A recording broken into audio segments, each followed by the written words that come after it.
My sister's name is Janice.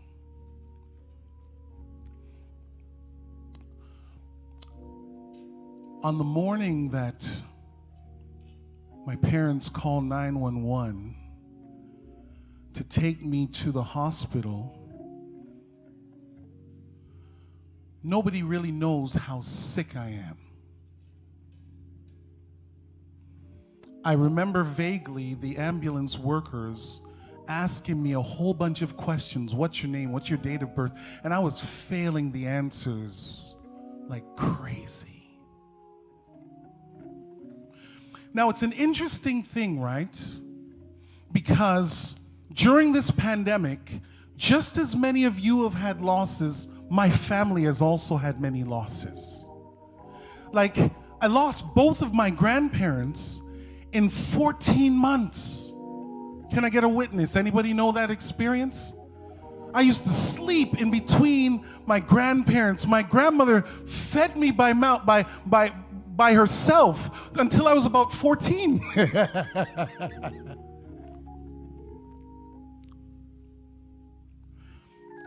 When I get to the hospital, there are so many things that I don't remember. I don't even remember them inserting the catheter. That's how out of it I was. My sugar was somewhere in the mid-70s. The range that is normal is 4 to 10. Your pastor is at 75.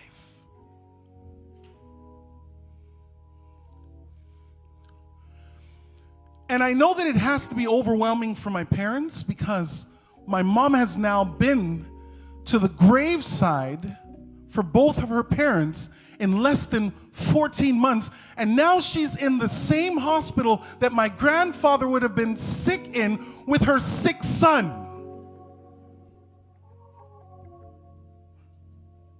What I don't know, Alfred, is my sister lives in Ottawa. I'm talking about the various nuances of being a woman.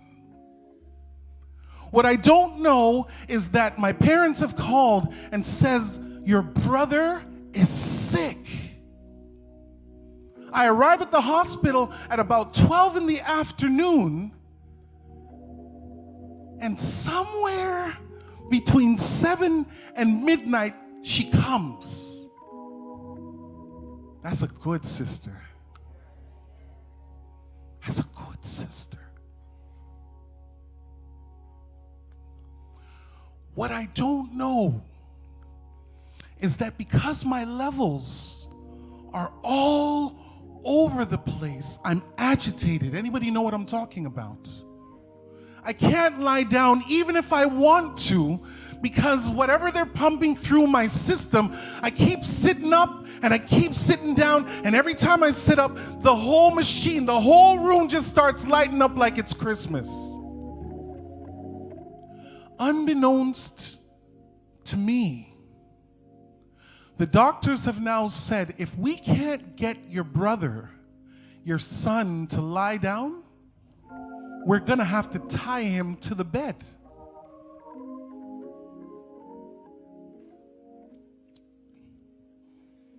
But my sister arrives. And when she arrives, what I don't realize is happening is that as the nurses are coming in and out and trying to figure out how do we subdue this big grown man, her voice, she says, Andre, I'm here. You're not alone.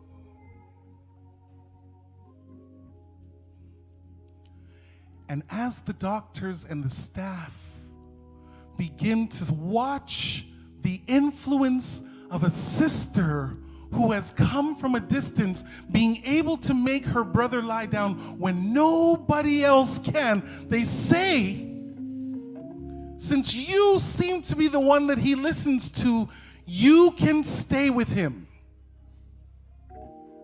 Now, there were some pros and cons. We had some battles throughout the night. Let the church say amen.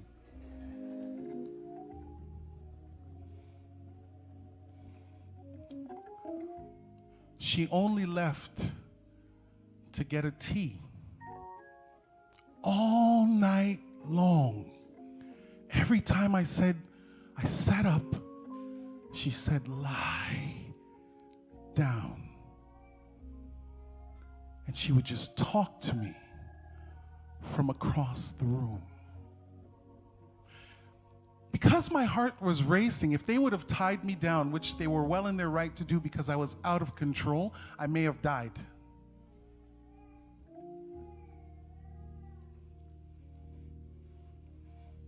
But there's something about having a sister. So you're not capturing this yet. You're not hearing what I'm saying. It's not my biological sister Janice that matters in my story. It's that for years, because I'm the baby boy, like Moses, she didn't realize that when my mom and dad were telling her that she has to make sure that my shoes are tied and that my clothes are on, all of that was developing for the day where she would have to be the voice from across the room to keep me alive.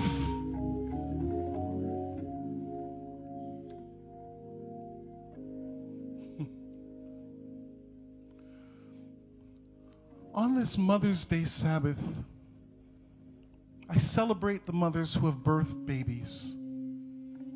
But I now want to add a new level of accountability to our congregation.